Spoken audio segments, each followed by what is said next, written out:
Ladies and gentlemen, welcome to Hero Movie Podcast, your greatest source for superhero movie discussion in the multiverse. I am your host, Adam Fortress, and I'm joined by sweet Shanza Kovacs from the internet. I thought we were watching Captain Power. And of course, Bruce Leslie. I'm a prickly pear, and we're recording this podcast entirely with blue screen. Oh, it's nothing but blue screen and special effects because we'll fix it all in post, I'm totally sure. Today we are covering Sky Captain in the World of Tomorrow. I'm sorry, I did that the wrong way. Sky Captain and the World of Tomorrow. It's perfect. If you ever needed that echo effect, it's right now. It is. It is indeed. So we'll talk about that. We'll as we're doing now on a weekly basis, we'll assign the proper blame and we'll get into it. But before we do that, we do want to say a big, giant thank you to everyone who supports this show over at patreon.com/HMP. Those fine folks, they get the pre-show, post-show, and, of course, the Ultimate Dinger Zone. As you heard last week, everybody, we finished up the Mission Impossible series. 6 Mission Impossible movies, one after another. Boom, boom, boom. We shot them all down. Had a great time doing it. And you know what? We decided, let's go to another series. But we don't want to stop at no 6-movie series. That's for chumps, man. Heck no, boy. We decided we're going to go for a 9-movie series. And we decided, hey, let's get on the Fast and the Furious movies. So for the next 9 weeks over the Dinger Zone, you're going to be getting... Lord. It's a long... there's so many of them.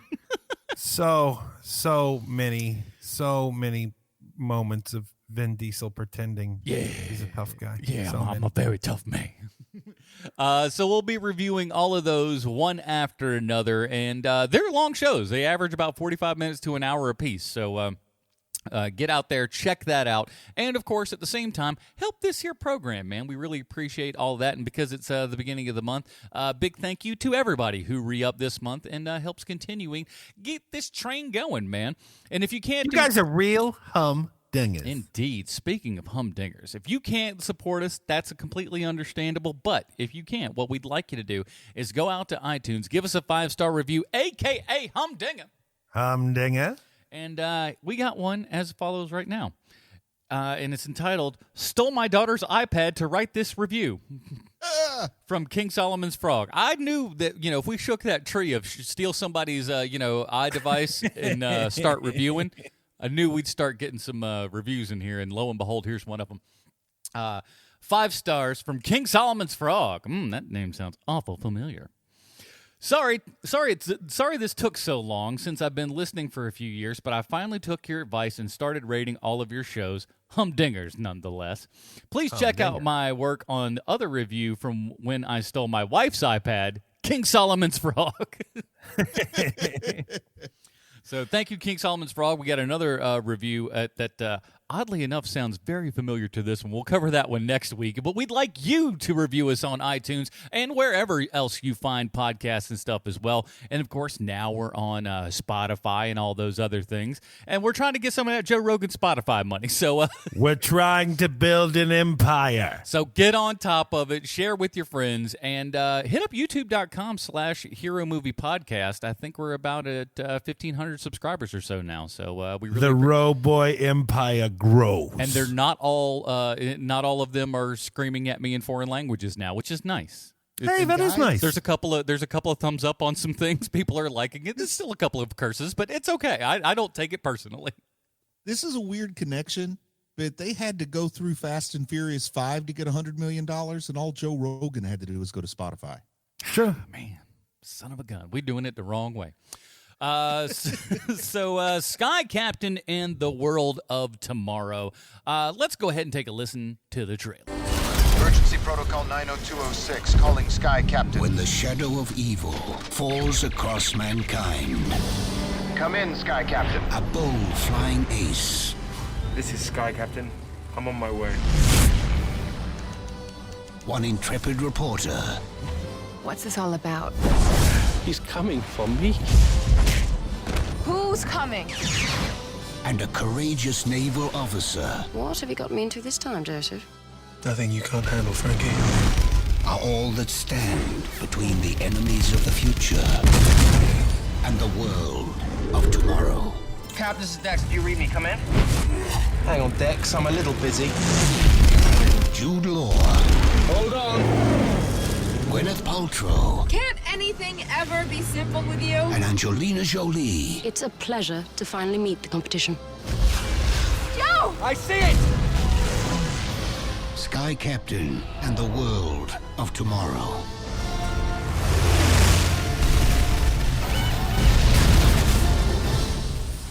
Join the resistance at skycaptain.com. Alrighty, that was the trailer for Sky Captain and the World of Tomorrow. You know what time it is, boys and girls. It's time for Bruce's Comic Book Connection. Sky Captain, Bruce, what do you got for us? Well, Sky Captain and the World of Tomorrow's primary creative force, Carrie Conran, has stated that the film is heavily influenced by a combination of classic pulp stories and Golden Age comics. Now, this aesthetic is part of a broad style of storytelling known as retrofuturism. The term in and of itself sounds like a bit of an oxymoron, but I think it can best be summed up as what people in the present thought people in the past, thought people in the future, which in some cases might be the present, would look like. My head just You got exploded. that, guys? I don't know. My brain hurts. Another way to put it, if futurism is sometimes called a science bent on anticipating what will come, retrofuturism is the remembering of that anticipation. If we're wanting to get more granular, we could say Sky Captain is an example of diesel punk, a genre similar to steampunk that combines the aesthetics of the diesel-based technology of the interwar period through the 1950s with retrofuturistic technology and postmodern sensibilities. And of course, by interwar or interbellum, as some people prefer, one is referring to the period between the First and Second World Wars. Now, breaking it down even further, Sky Captain would most likely be considered Otensian, meaning clearly taking place prior to European involvement in World War II, as opposed to Pycraftian, which is darker and generally accepts that the early days of World War II have commenced. My brain hurts. When it comes to more specific inspirations of the story of Sky Captain, a Golden Age cartoon adaptation of Superman is often singled out. In 1941, Fleischer Studios produced an animated Superman short titled The Mechanical Monsters. The story features Superman battling a mad scientist with an army of robots at his command. One glance at the robots featured in this cartoon lets one know immediately how the design for the robots invading New York at the beginning of Sky Captain were conceived. Another major influence is quite likely Buck Rogers. Now, the strongest argument in favor of the influence of Buck Rogers comics on the production design of this movie is probably the inclusion of Buck Rogers comics in the production design of this movie. Created by Philip Francis Nolan in the novella Armageddon 2419 AD, Buck Rogers is a veteran of the Great War, meaning World War I, and by 1927 is working for the American Radioactive Gas Corporation, investigating reports of unusual phenomenon in abandoned coal mines near Wyoming Valley in Pennsylvania. On December 15th, there's a cave-in while he's at one of the lower levels of a mine. Exposed to radioactive gases, Buck Rogers falls into a state of suspended animation, free from the ravages of catabolic processes and without any apparent effect on physical or mental faculties. Rogers remains in suspended animation for 492 years, then wakes up to become a hero in the 25th century. On January 7th, 1929, the Buck Rogers in the 25th Century comic strip debuted with art by Dick Calkins. And of What course, in the world? Yes, comic book illustrators used to actually have names like Harry Peters and Dick Calkins. Oh, my Lord. Anyway, predating Flash Gordon comics by about 5 years, Buck Rogers, as drawn by Dick Calkins, really set the tone for what folks used to think the future would look like, with Calkins perhaps being influenced a touch by Fritz Lang and the aesthetic he put on the big screen in 1927 with the famous film Metropolis. Classic Calkins. Yes, Dick Calkins not only drew comics, but he also spent some time writing them. One comic written by Calkins was Sky Roads, a serialized aviation-based comic strip that had an art style not dissimilar to Buck Rogers. Oh, also, I forgot to mention that the guy's full name was Lieutenant Dick Calkins because he was an ex-Army Air Service pilot. which makes it even more reasonable that his creative work from the interbellum period in America would inspire a modern movie set in the interbellum era in America featuring an officer from the Army Air Service. Finally, as an influence, I'll offer up Sky King, an old TV and radio show that inspired a brief comic book run. Sky King, in simplest terms, was a show about a cowboy who flew an airplane. And I don't mean a self-stylized modern cowboy who happens to be a pilot. I mean an honest-to-goodness Roy Rogers-style Arizona rancher that has an airplane. Unfortunately, I've never watched any episodes of Sky King, nor have I had the good fortune to read the comics. But according to my dad, it just might have been the greatest TV show ever made. So great that it inspired him to sit in a cardboard box as a child and pretend that he himself was Sky King. So I guess the question that remains is, if Sky Captain has that ability to make kids sit in boxes and keep themselves entertained for hours on end. I think kids at this point were just like, "Can I have a Game Boy, please? Thank you." Man, I'll tell you, my kids hate this movie. Hate it with a blinding passion. Hate this movie. Shocking. Yeah, my kids definitely would not make it through the first 20 minutes. And also, I think they would just assume that it wasn't inspired by old movies, that it was just actually a really old movie, which is sad when you get old enough that can be true and untrue at the same time. Here's the IMDb plotline. After New York City receives a series of attacks from a giant flying robots, a reporter teams up with a pilot in search of their origin, as well as the reason for all the disappearances of famous scientists around the world. This is written and directed by Carrie Conran, starring Goop herself, Gwyneth Paltrow, Jude Law, Angelina Jolie, Giovanni Ribisi, and the man who, when he came on screen, I said his name out loud, Michael Gambon. What are you doing here? Is that Dumbledore? It's Dumbledore. Actually, technically, he's Dumbledore too, but yes. Yeah. He's okay. The Sarah Chalky of Dumbledore. Exactly. Yes. Yes. And yet he did a fantastic job. At first, when he came in for Dumbledore, when the first actor died, I was just like, oh, I don't know about all this. But really, at the end of the day, he's so good. So you in Dumbledore's row, he's terrific, so man. you can't slight that guy. So, Sean, this was your pick, as we're doing now throughout this year. We're assigning blame as to who's picking a movie here and everything. Sky Captain in the World of Tomorrow is your choice. Explain yourself. I'm sorry. I'm very, very sorry. This is a hard movie to get through. I love this movie. I know it's bad. I know it's bad. But there is unbridled creativity in this movie. And it's not in the writing, because the writing itself, every bit that's going to happen in this movie. Yeah. However, with all of that being said, there is so many moments where it's just jaw-dropping what you're looking at. And, it's a cartoon, but it's not a cartoon. And like the actors are fair. They're having fun for sure, but they're playing it serious. What's happening around them? It's a big dumb movie that was made for a whole lot of money. And I off air yesterday when I was talking to you guys, one of the things that I brought up is that the producer of this movie, like the working producer of this movie, he was talking about the director and the production designer, who are brothers. This is their baby.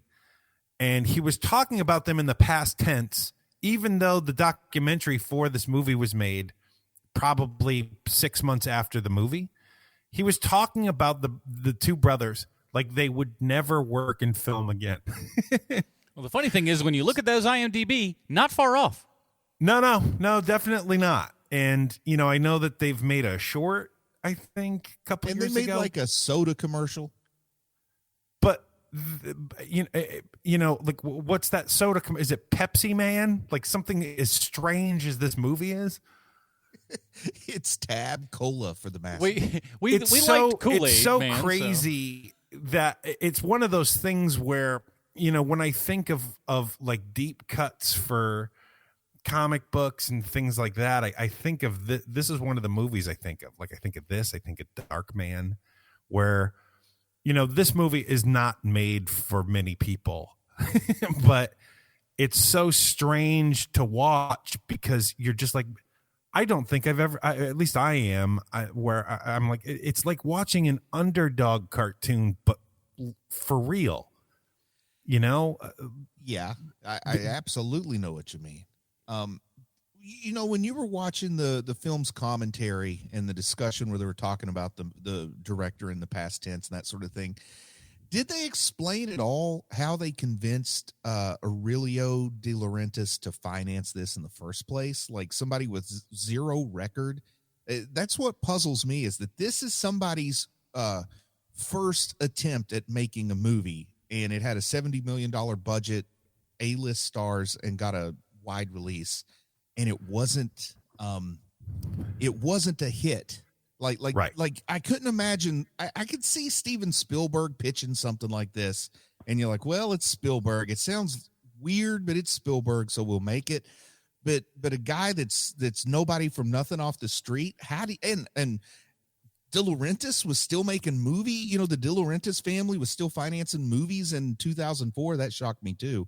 Do you know any of the story of how they actually got this pitch accepted? Who thought this was something worth $70 million?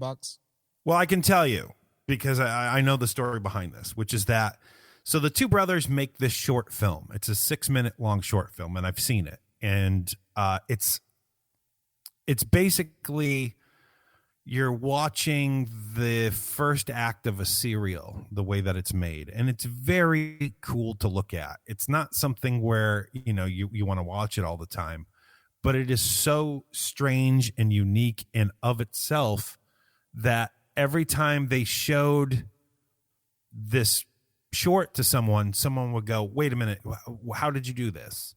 Because the brothers made this on a Mac in their house. And as it turns out, one of the brothers' wife is friends and went to college with a woman who works with John Avnet. And John Avnet is a producer who, like, he produced like Fried Green Tomatoes and Risky Business and Black Swan and all of these type of movies and TV shows and I'll just interject for a second, then let you go back. So this is a little bit of a case of somebody just happened to know somebody that could help. Yes. Okay. And so so the producer who's friends with the guy's wife shows this to John Avnet, and John Avnet says, this is great. What do you want? Like, what are you trying to achieve here? And the brothers say, we want to make our movie. And so Avnet goes, okay, all right, let's try to make your movie. And so he teams up with De Laurentiis, and they get the money to make this movie. And from all accounts, no one says it during the documentary, and I haven't been able to find any material about it. From all accounts, it is a absolute miserable time and a miserable failure. And no one has a great experience on the show, including the two creators, because, they're working around the clock trying to get this thing made. And there was so little money up front at first that they don't even have air conditioning in their offices as they're trying to make this thing. So it's a labor of love for two people, but only those two people, and everyone else really wants this thing to work, and it's a labor of love, but they're not, this isn't anyone's dream except for these two guys who never make anything else ever again. And one thing I do want to say, like $70 million, I mean, that's bigger than an independent budget for sure. That is a studio budget to a degree, but still $70 million for a movie like this, that's a small budget, right? Yes. Yeah, I mean, to a degree, and especially because they were kind of doing something that really hadn't been done to this level at that time, which is just having everything on blue screen and really just kind of that being it. And we're going to build all the stuff kind of in post. And it's interesting to watch this now especially think after all the, the Mandalorian stuff and all the fake sets that they're Yeah. doing there with the projection screen and just doing it live. It's amazing how far we've come in a relatively short amount of time. And I think what I really should have said is this is one of those no man's land budgets where it's not small enough to be a small budget and not big enough to be a big budget. Like the old rule of thumb that you don't make anything for more than 35 million unless it's over 100 million. Yeah. I'll tell you, I think that this would have done a whole lot better if they just straight up lied about this movie. Oh, we made this movie for $500,000. I think people would have been so fascinated by that they would have watched this movie. The problem, of course, is that you have big stars in it, so that couldn't possibly be. Just to add another level to it, I mean, financing came from publicly traded companies, so you can't lie about the expense. But you should anyway. Yeah. Or at least you should, I don't know, do like some kind of pseudo lie that if you do a little bit of looking, like Blair Witch Project style lying. Right. It's like, yeah, we put this out, but with just a little bit of looking, you understand that this is all tongue in cheek. Like even just a little bit of lie would have gone along. Yes. Now I want Like, to give say you. they found a lost film by somebody else and they wanted to restore it or something silly like that. Yeah, it was great marketing. I want to give you a little bit of comparison here because this Sky Captain is out in 2004, right? And then in 2005, Sin City came out, which is another very green screen at that time, heavy movie and everything. And its budget was $40 million. And right. It looks about 10 times better than this movie, in my opinion. And we'll get into that in just a second. But I heard Gwyneth Paltrow signed on to this thing, having just watched the short. They didn't even have a script at that point, and she was just like, "I'm in." And yeah, they all did. I mean, everybody they got either owed John Avnet a favor or just really liked the project. Hey, Laurence Olivier came back from the dead because he liked it so much. Let me ask you, because I know that, I've watched this movie enough now and I'm worldly enough now to know who Olivier is. Did you know who that was the first time you saw this movie? Well, because I have only seen this movie once. The first time I saw this movie was yesterday evening. And oh, wow. Yeah, and I looked at the cast list before I watched the movie, so I knew he was in it. Did not know, could not see. And that's one of the things I want to say about this is my dad happened to buy this DVD way back when, probably around 2004, 2005, whenever it came out.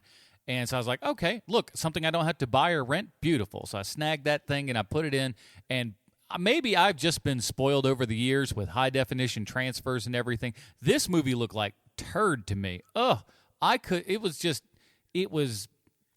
It wasn't sharp. It was just blurry, and I couldn't make out 3/4 of the things in it. So the fact that he was even in it, and we kind of saw like that little bit and everything, everything was just so blurry and terrible looking that I wouldn't have made it out anyways. Do you still think it's blurry and terrible looking? Yeah, like, it looks. It looks awful.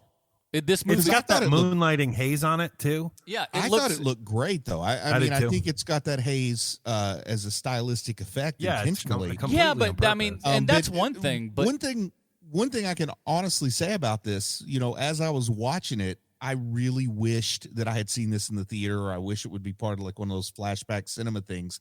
I would like to see this on the big screen in a theater. I think that it looks beautiful in my opinion, and I think seeing it projected onto the big screen would be even better.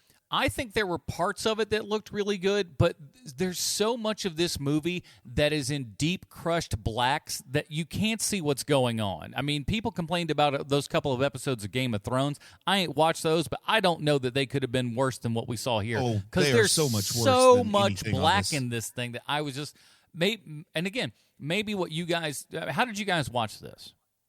I watched it on like a 65-inch 4K TV. And it looked yeah. I mean, but did you like rent it through Amazon or something, or? Yeah, rented it through Amazon. Okay, maybe it's a different transfer than what we got in the early 2000s with the DVD. But like what I watched looked like utter garbage. Paramount should be ashamed of that DVD. Well, I own it through a DVD that I bought from Hollywood Video. Wow. To give an example how long ago I bought like a pre-watched, like those are even the best because you can get those. Oh, for I like bought $4. so many of those back in the day. Yeah, I got it for nothing. I mean, it was like nothing back when we got physical media. And on the front of the movie was the trailer for the first SpongeBob SquarePants movie, which is one of the greatest trailers of all time. If you've never seen it, we can get into that later if you want to. But the it's not great. Like it is not a good physical copy of it. It's hard. It is hazy. My eyes constantly had to adjust because I can never do just one thing while I'm watching a movie. So like, I'm going back to my computer screen to the TV and I'm constantly having to readjust my eyes. So that things went in a weird direction when I took notes for this movie. What? Yeah. I've got to do something to get myself through it. And Fortress, hit me with your notes, buddy. First note up here was this movie looks horrible, just a contrast mess, and that's all right, what it was. You can cross that off. You've already talked about that. Other one here is: do you guys think Giovanni Ribisi is a jerk? He's not in too many films these days. I think he's a good actor, but I don't know at this point. Everybody keeps thinking he was that guy from the Fast and the Furious movie, and they don't want to hire him. Nope, we saw that Fast and Furious movie. No, thank you. He's playing the genius man-child in this movie for some reason. Yeah, that's often a role he kind of plays, or at least somebody that's at least. I'm putting this in a nice way, slightly mentally deficient. Didn't play in the Fast and the Furious. Yeah, I can tell you that he and John Avnet worked together. The guy, the champion of this movie. Because John Avnet's also the producer of the Amazon series Sneaky Pete. Mm-hmm. And so there's your connection there. I believe that Ribisi is probably difficult to work with because he is someone who you can plug him in anywhere and people know who he is. He's a character actor basically. That in the 90s they were trying to kind of shoehorn into being a huge star. Yeah, he was just kind of they kind of put him in everything in the 90s. And I first came across him, of course, on that fantastic episode of the X-Files. It's like season 2 or 3 or something like that. Oh my God, so good. That one's fantastic. So good. When he was in that, I was him just and Jack Black, right? That's the same. I think Jack Black was. I forget, but I was just like I think it is. It's Lightning Boy, right? Yeah, in that episode, I was just like, I don't know who this guy is, but this dude's going to be a star, man. And sure enough, he was. And I don't so know creepy.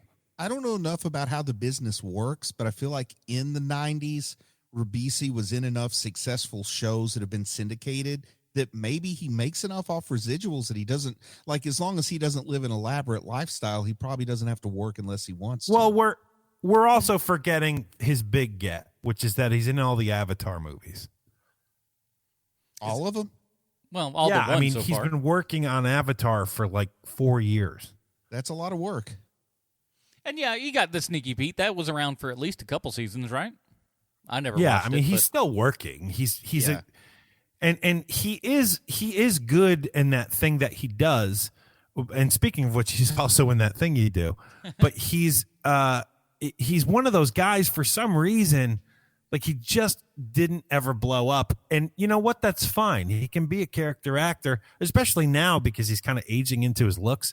But I think that there's something to be said, Bruce, for what you're saying here, that he must be difficult to work with because he doesn't do a lot of high profile stuff anymore.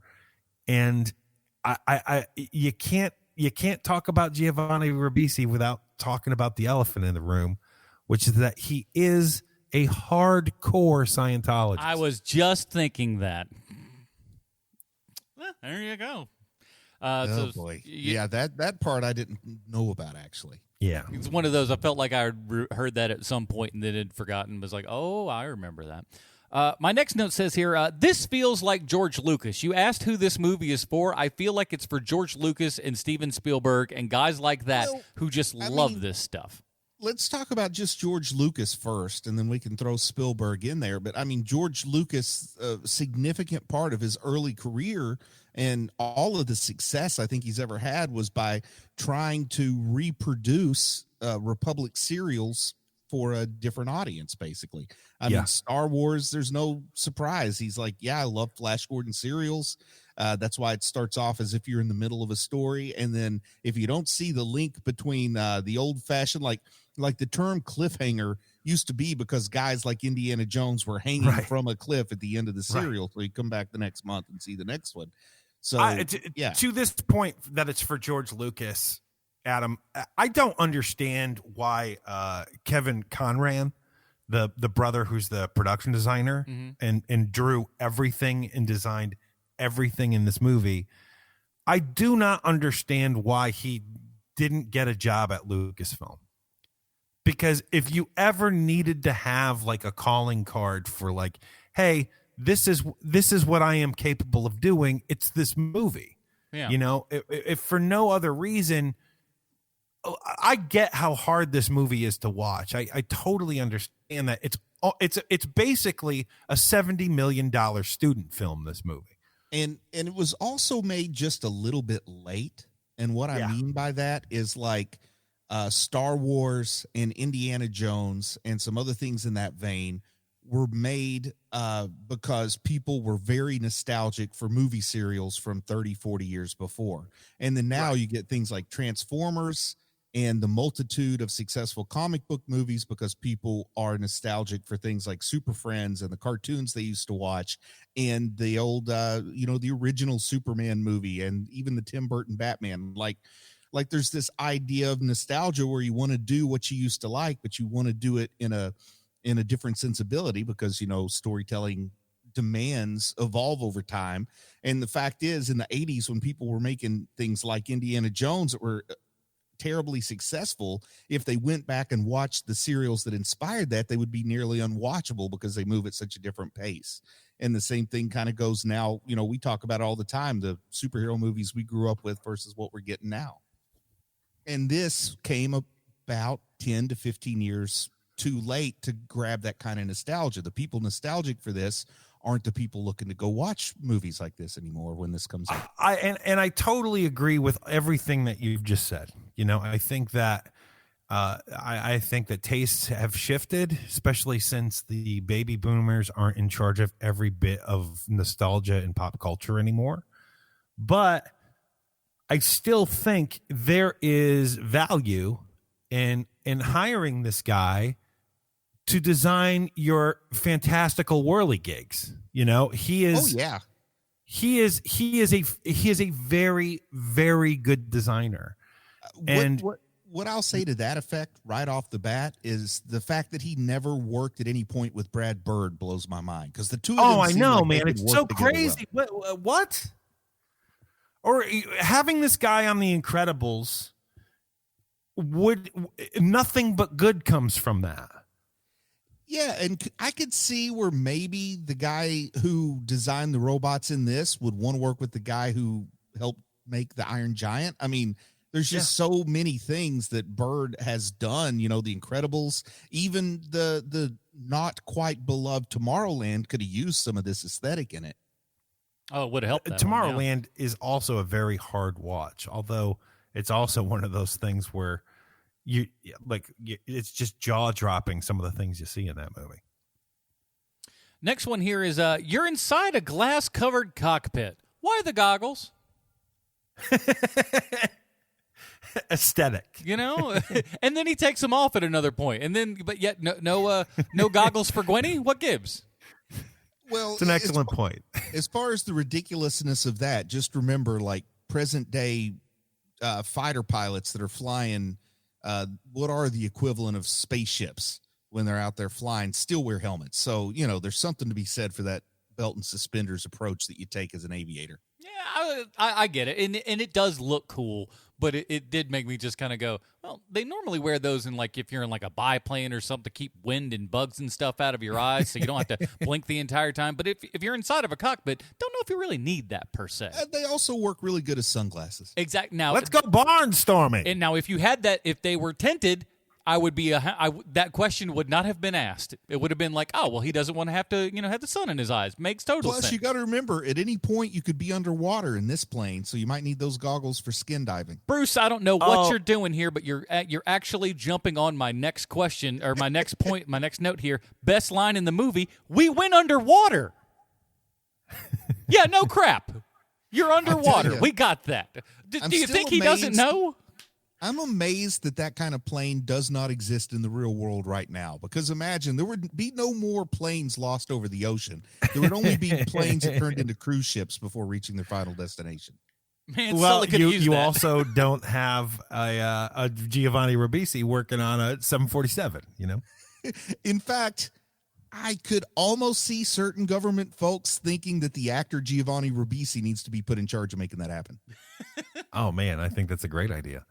What this movie could use, and I cannot believe that I'm just thinking of this now, is that if you add the Rocketeer to this movie, oh man, yeah, it's on. I wish it looked a little bit more like Rocketeer. Rocketeer is an amazing film, yeah. and also there is a very, very, very good director behind that movie.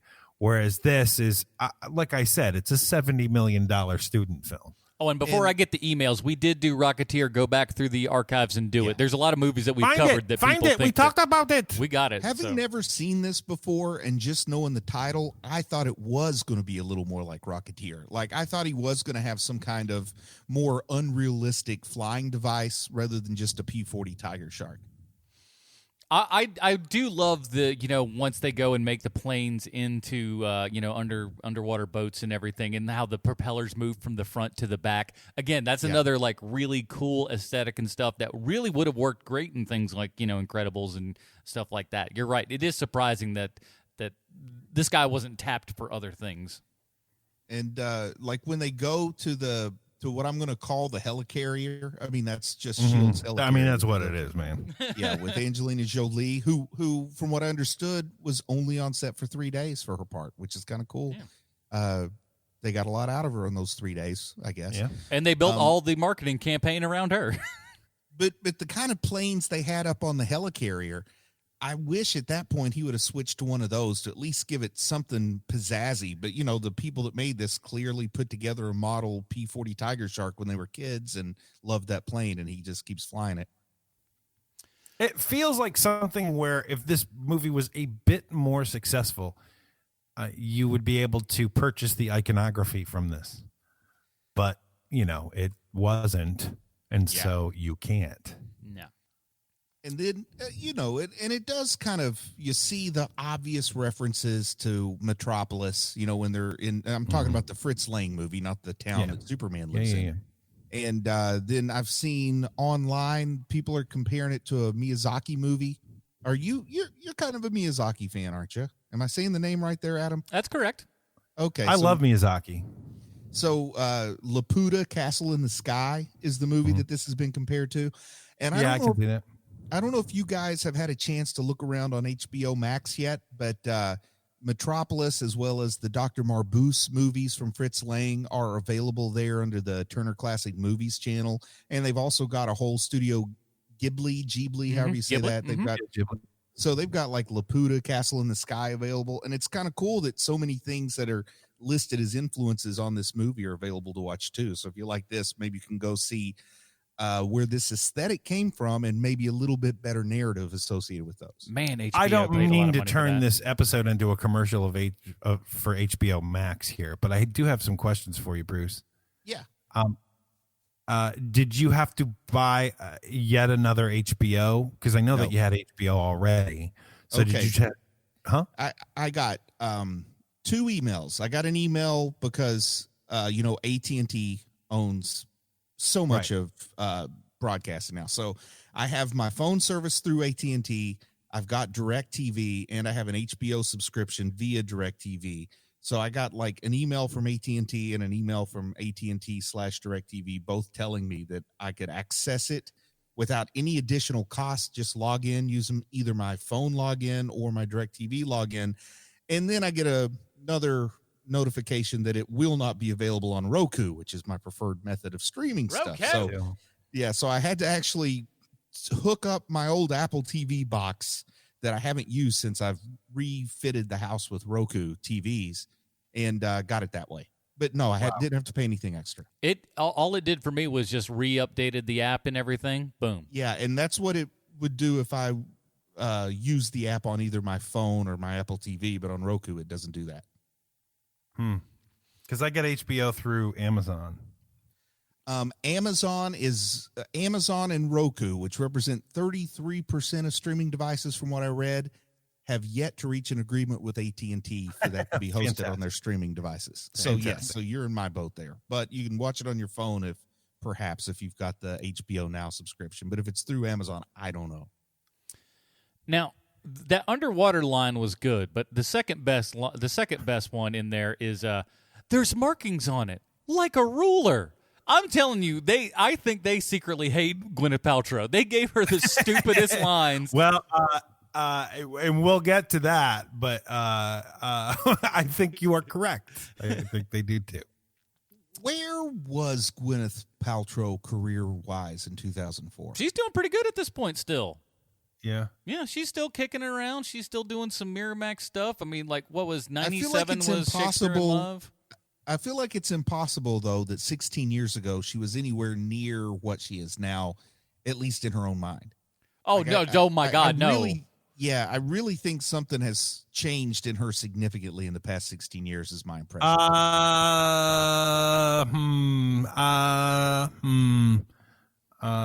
Let's just say it rhymes with Jade Eggs. From 2003, where she was the worst. Well, she was born rich and stayed that way. So, you know, I'm not going to go so far as to say she's awful. She can't help it. She was born rich and stayed that way. The worst. It's like the personality equivalent of being Samoan. You know, you can't help. Wouldn't call the brother fat there. But yeah, born rich and stayed that way. There's a certain ceiling to what her goodness can reach, but I feel like she's gotten publicly worse, at least. But whereas before, maybe she was only privately the worst. Well, look at somebody like Jason Bateman. Jason Bateman was born rich and stayed great. He had like a period of like 10 years where he was a child actor and behaved like one, but then he grew up and he turned into the coolest guy in the world and an American treasure, versus Gwyneth Paltrow, who she would love to see the world burn. She would love it. Well, we could use more Jason Batemans in the world. I will not argue with that. American treasure. Oh, man. Could you imagine if him and Paul Rudd got into the same project together? And Rob Lowe, because you have all three gentlemen who don't age. Yeah. We're remaking Three Amigos, everybody. Drinking whatever water those guys are drinking. And it's Teen Wolf 3 times the wolf. Oh, hey, that's a pretty. I'm good pretty one. sure you can. Well, never mind. I was gonna go off on a tangent here, but that's all I've been doing this episode. So that's okay. Do you have any more in your notebook? Oh, tons here. Please continue. We hand a guy a crate marked Vienna sausages, and dude says, "Vienna sausages? How stupid does this movie think we are?" Oh my! It's like in big giant letters. It says Vienna sausages, and he like 2 seconds later just goes as if he didn't know what he handed to him. Of course he knows. It's written on the box. But he didn't say it. First of all, Jerry Seinfeld, he didn't say it like Vienna sausages. He was like, "Oh, Vienna sausages." These he are said it my like that. favorite. Now let's get all naked in a bed together. And like, this is a PG movie, and all of a sudden 3 people end up naked in a bed. I don't know how that works past the ratings board. Yeah, exactly. It's a PG movie. It's not like you can give the guy pornography. When in Shangri-La. Do what the Shangri-Las do, boy. Who's sleepwalking more in this movie? I feel like it's got to be Gwyneth Paltrow. Oh, without a doubt, it's Gwyneth Paltrow. She's the worst. I would She's say technically it's Laurence Olivier. Well, he's zombie walking. He's a dead walker. I think I could feel the immediacy of this movie more if I could see anything. I guess that's a common complaint with me, I suppose. paving the way for Tarkin. Yes. Frankie is the only entertaining part of this movie. Who wants to get me on that one? Because I think when Angelina Jolie comes in, she seems to be the only one who's having at least a little bit of fun. Well, maybe Jude Law's having a little bit of fun, but she's. I was going to say I disagree because Jude Law is having a good time also. He's kind of winking and living it up a little bit. But Angelina Jolie seems like she's almost happy to be on stage here. And of course, if you're only hanging around for 3 days, you don't have enough time to get jaded. Well, she also gets to play a badass in this movie, which probably didn't happen very often in early 2000s Angelina Jolie. Personally, I think for me, it's really easy to forget that Angelina Jolie is like a great actress. You know what I mean? Like she's a great movie star. I don't know if I want to say great actress or not. That's Oscar winner, so I would say that she kind of qualifies. But it's so easy to think she's just like, tabloid. Spent 15 years as easily recognized as the number one sex symbol in Hollywood and tabloid and, the marriage and the personal life and the adopting kids. And you forget wait, and she was born rich and stayed that way, the daughter of famous people. Mm-hmm. But then you see something like this and you're like, you know what? She actually isn't like 110% ego like Gwyneth Paltrow is. She actually cares about making movies, in my opinion, and it's so easy to forget that because she's such a celebrity that she's actually likes her craft, in my opinion. Not for nothing, look at those Tomb Raider movies. While they weren't the greatest movies in the world, you can tell she's giving 1,000% in those movies. She's having a good time. She's really digging into the character. It feels like the majority of time when you see her and stuff, she's really giving it. She's not phoning it in. And, she's Lady Tom Cruise. I mean, she's nuts in real life, but she gives 100% everything she's in. I think that we're probably a couple years away from her. She did all her own stunts, And I mean, even like a smaller movie like Girl Interrupted, Winona Ryder wasn't the one that turned in the great performance in that movie. It was Angelina Jolie. I mean, it's easy to forget that she's not just a personality. Oh yeah.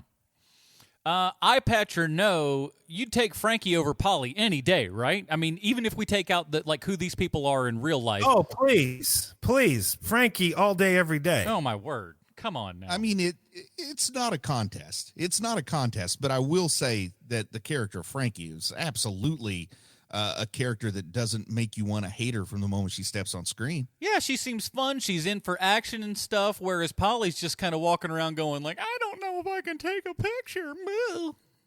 Well, she's down the clown, which is great, and also it is a contest, and Angelina Jolie win. Indeed. Speaking of picture, Polly knows that cameras have a safety, right? Oh, my God.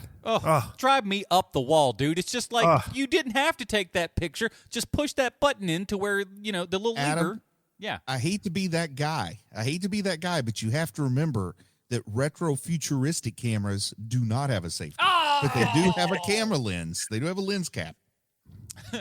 And she spends the whole time going, you didn't let me go back in the plane and get more of my film. It's like, you would have died, you dum-dum. Maybe that would have been the best route to go in this stupid movie, is maybe let you go so this man can save the world while you keep tripping over logs and crap. Shut up, lady. It'd be Adam, how many times a day would you say you call somebody a dum-dum? Well, more than you would know. You're like the Great Gazoo in real life. One thing that was cool for Jude Law here, though, is he did get his dad in the movie. Peter Law is in this movie as one of the three crazy scientists. Listen, man, you can't throw enough crazy scientists at a movie. I always say that. I would say 3 is exactly one too many, but that's just me. The rules of 3, man. You got to have the third scientist in there. Otherwise, it's just unbalanced. And I know that's weird for when you have 3, but shut up. I got like 2 more here.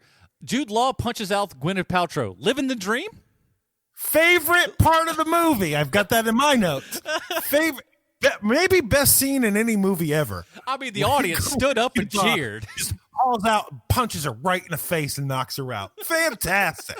Now, you know that moment near the beginning of the movie when the robots are first attacking New York and Gwyneth Paltrow goes out and rips just a little bit on her skirt so she can run better? Right. I thought at the time that is the least unsexy, sexy moment in the history of cinema. It's pretty close. And then, but half the time you just want to go, get on the sidewalk, lady. If you're on the sidewalk, these stupid robots will be past you in 3 seconds. You can get your camera and move on. What's wrong with you? You don't think? Hey, have you seen a little movie called Prometheus? Yes, I have. Oh, my Lord. Movie characters don't understand lateral movement. That's been established. Now move on. You got a zigzag, boy. And I think I got, let's see, because I said these things out of order. Yeah, so I guess my final note is like it. For the most part, it just seemed like most people on this movie just didn't really want to be there. I really wished I'd seen people that cared. I wouldn't say that they didn't want to be there, man. I'm gonna say it's like the Phantom Menace effect, that it's just hard to act around nothing but blue screens. Yeah, and they don't know. Fair. Yeah, I mean, it's hard to get direction from someone who's a first-time bloody director. Like, I would imagine it's very, very difficult. And so when you have people who have the utmost confidence in themselves, when you have Jude Law, when you have Angelina Jolie, you're going to have good performances. Doesn't matter where they are. Do you think Gwyneth Paltrow remembers shooting this movie? Because she doesn't seem to remember most things these days. At this point now, with all of the, let's just call them lady eggs. She doesn't remember anything. It poisons my brain. I mean, she didn't remember she had ever met Samuel L. Jackson or Tom Holland before on the red carpet. Come on, she doesn't remember. Who are these people? She doesn't. Not only didn't met them, she didn't know who they were, what they do. Sam Jackson's been a guy for 30 years in film, and she's just like, who? She threw her car keys to Tom Holland, told him to park it around back, and asked Sam Jackson to get her a drink. Like she did it just like Chris Tucker. The scratch on the car, there'll be a scratch in your ass, and then just sent him on. Wow, what a weird reference to pull up in this. Now, I don't know if you have much to say about this, Adam, but I read that this movie is given a lot of credit for showing just what Final Cut Pro could actually do for movie making. Yeah, and I was so when I was in film school, it was like 2003, and there was a lot of this talk around of all the kind of wild and crazy stuff that you could do with like your Mac and toaster and all this kind of stuff in those early days. And it really was a turning point when low to no budget filmmakers could do some pretty astounding stuff that, that was just never afforded to you before. And I think what I had read was they had a workflow where they would, this was on digital, not on film. So they would do the digital shoot, put it into, run it through Final Cut there on set and see if it worked or not, and use that to decide, whether to move on. Because sometimes there's issues like when you watch that behind the scenes on The Mandalorian, and Favreau talks about making the the Jungle Book live action, and how like you would shoot things and then later find out the lighting didn't line up or whatever, but they were kind of in real time doing this blue screen stuff and then running it through Final Cut, getting an idea what it's going to look like, and then moving on. Yeah, I mean, for the time and everything, you got to give him credit. Can I say one thing about to dovetail off of your Mandalorian conversation? Yeah. Favreau, these documentaries are doing him no favors. How's that? Well, because he clearly is a very gifted filmmaker at this point. He's very, very good, especially at this sort of these sort of things with Mandalorian. But I find him more and more unlikable every single time he speaks. Can I tell you something that my takeaway is from watching those behind the scenes on The Mandalorian? Please. That if Jon Favreau, Dave Filoni, and me went to an all-you-could-eat buffet, people would be a little worried. I also think the main difference between me and Filoni is a cowboy hat. Like, I'm one cowboy hat away from being Dave Filoni now. Oh, no, Filoni's got his buffet cowboy hat on. Oh, no. He's loosening up that giant belt buckle. Watch out, everybody. So I only have a few notes here myself, okay, that we haven't spoken about. Robot Lady is awesome in this movie. Love Robot Lady. Oh, Bai Ling, and I'm going to say something controversial here, but I think this is the best performance of Bai Ling's career. Agreed. Accurate. Have you ever done yourselves the favor of looking her up on IMDb and seeing the little blurb about her? Fantastic. Just do it when you have some time. I know that usually when she's in a movie, so are her chowder buckets. So this was different for her. I read the first 2 lines of that. Her publicist clearly wrote this. Oh, for sure. Yes. I got a question for you guys. So if this movie is made today, who gets top billing at this point? Is it Angelina Jolie or Gwyneth Paltrow? Oh, Angelina Jolie. And again, like I said, when I remember all of the advertising and stuff, and Angelina Jolie was the one who sold this movie. I mean, Jude Law even was like a close second, but even he was second to her. And she's only in the movie for, what do you figure, 10, 15 minutes? Yeah, if that. And also, the coolest design in this entire movie, not even close, is Angelina Jolie's Frankie character, the water suit. That like astronaut but nautical suit she has on with the bubble over her head. Yeah. So undeniably cool. And I love the way that she ejects from her underwater plane and goes from scuba diver straight into jetpack. Like that was awesome. Cool. All right. Any more notes? Well, that's it. That's all. That's the only things that we didn't discuss from you. Bruce, you got a little? I got a couple things, man. You know, in the beginning, they're showing headlines from all over the world, like from newspapers. Well, they have a clipping from a Japanese newspaper that has like Godzilla's shadow over Tokyo, which is kind of cool. Oh, yeah. If you read through the IMDb, it's nothing like all he did throughout this entire movie was just plant Easter eggs to things that make you go like, oh, I remember that. That's way better. I should go watch Godzilla. And then there's a scene. King Kong is climbing the Empire State Building in this movie. I mean, it's ridiculous. And I think the last thing I'll say is in 2004, when this movie was made, it sounded like something that an evil scientist would do to build a rocket ship, take 2 of every animal, and go start civilization anew on another planet. Now he'd be the hero of the movie, I think. Yeah, I could see that. Like he's the good guy now. It's like, let's just burn it all, start over. We just gotta hold the home button and the down button together for 5 seconds, watch it all reboot, and then you're good to go. Well, before we get to the end of this here podcast, and of course our actual ratings and everything, we do have to ask ourselves one very important question: is how does Sky Captain in the World of Tomorrow relate 1-to-1 with Sylvester Stallone? Want to know how this movie got made? Hey. Oh, I'm sorry. Wow. I forgot how we open all of these. Oh, my goodness. Thank you, Adam. I have a prepared statement. Whew. Want to know how this movie got made? Yeah. Gabriela De Laurentiis. Oh.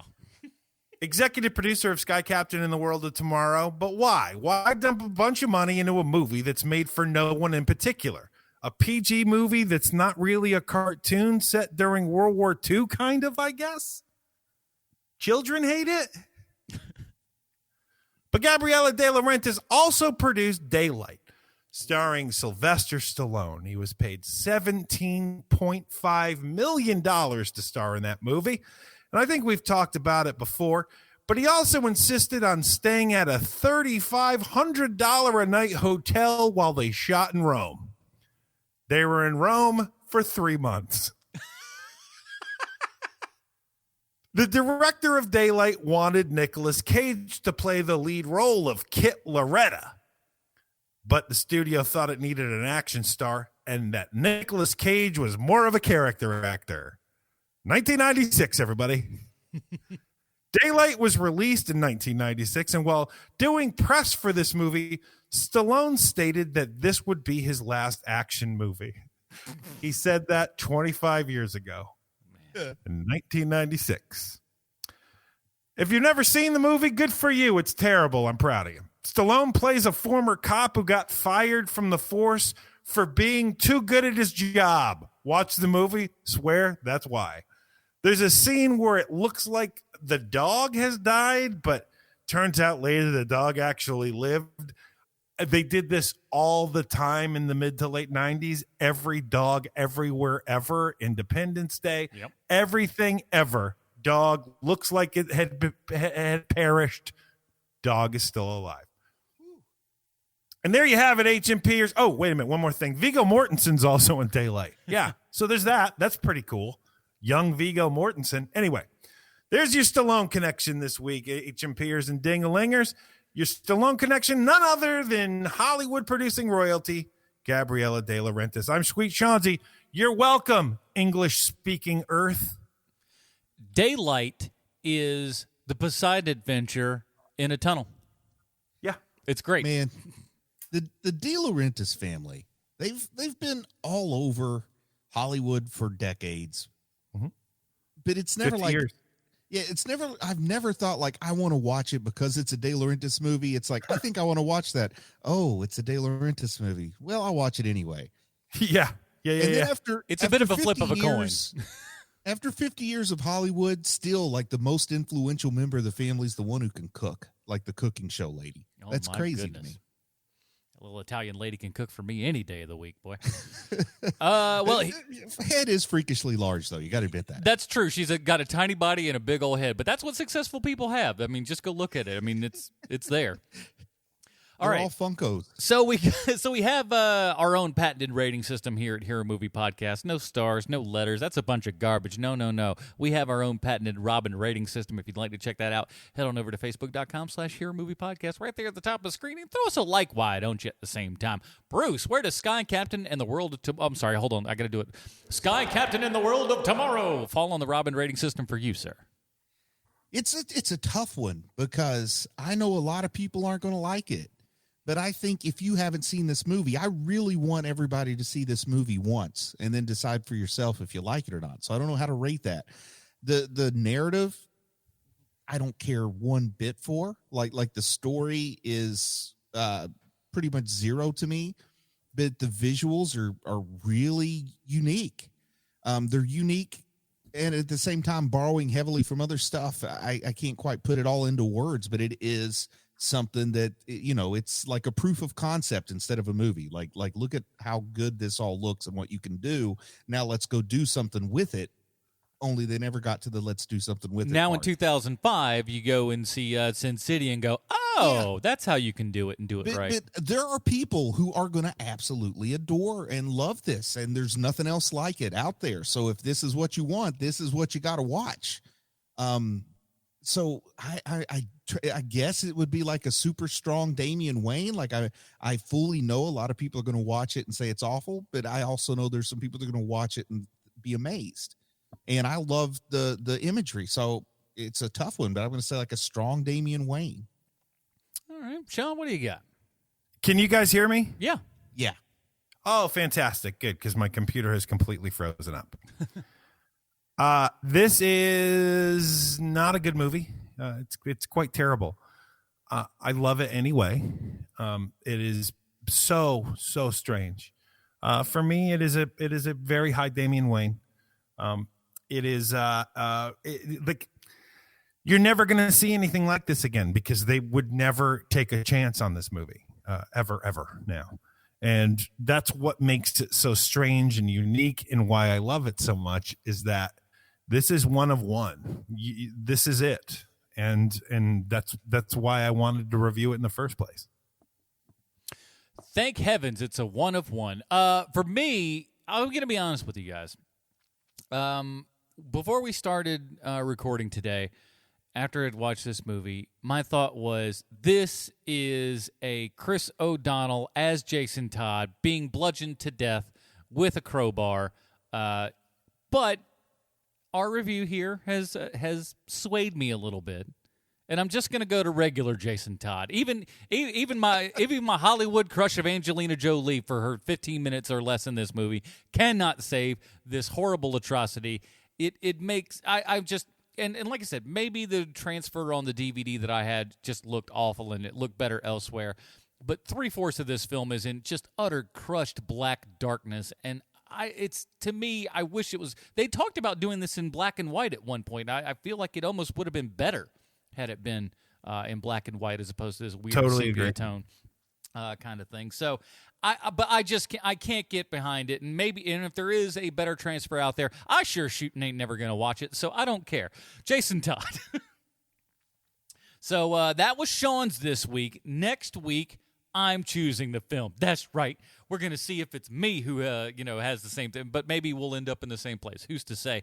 Because next week, we're going to be covering from 2018 on Netflix right now, the live-action Bleach movie. That's right, everybody. We're going to get into some live-action anime crap. I have not seen it before. I don't know much about it. I know of the series. My brother watched the series and stuff back in the day. I go, hey, is that movie any good? He goes, it's all right. And I saw a couple of YouTube comments. All the anime nerds seem to enjoy it, so we're going to give that a shot. We'll be doing Bleach out on Netflix right now, so go check that out. In the meantime, Bruce, where can we find more of your work on the interwebs? We haven't talked about it in a while. I just want to remind people that the Redford administration is out there. It's a show that we did where we took the 30 questions approach to the HBO show Watchmen. And if by any chance you haven't watched Watchmen yet, man, what are you doing? Because that's a great show. Go check that out and check out the Redford administration in classic HMP Sean, Adam, and Bruce style. We didn't have any idea what we were doing on the first episode. Yeah, you gotta stomach through that first episode. It's gonna be a little bit rough, but once we figure it out, the train starts moving. So don't worry. That first if one's only rough. you could hear the conversation after that first episode. Oh, I think you can. Highest rated whenever. We should have taped that and put that on. I think you can. I think Adam left it in because people were reaching out to me on Twitter. Hey, are you okay? Oh, wow, Adam. I didn't know you left that in. You could feel the hate coming through. I didn't have to even leave it in there. They're just they knew. They were just something ain't right. I don't like it. All right. Well, anyway, Redford administration. Good stuff. Sean, what else? I want everybody to do me a favor. If you have ever said to yourself, hey, I wonder how Sylvester Stallone relates to this movie. Just find me on Twitter, Sean Kovacs 4, and leave me. Try to stump me with Sylvester Stallone. Ooh. I'm trying something. Very interesting. And, of course, check out our brand new show, everybody. Snowpiercer 30 Questions. There's a new Snowpiercer series on TNT. By the time you're listening to this, they're 3 episodes in, and we're having a really good time reviewing that show. Something that we did, we thought it was going to be just okay, and it turns out it's actually. I think Bruce thought it would be pretty good, though. Yeah, but man, it's turned out to be a lot better than we had anticipated. I love it. So do check that out, and check everything else out that we do, man. All the links, as always, are in the show notes. That is it, everybody. Join us next week when we're talking Bleach live action. For Sweet Sean Kovacs from the internet, Bruce Leslie, I'm Adam Portress. Stay super, everybody. Bye, Marty and Evie. I'm your captain. I'm your captain.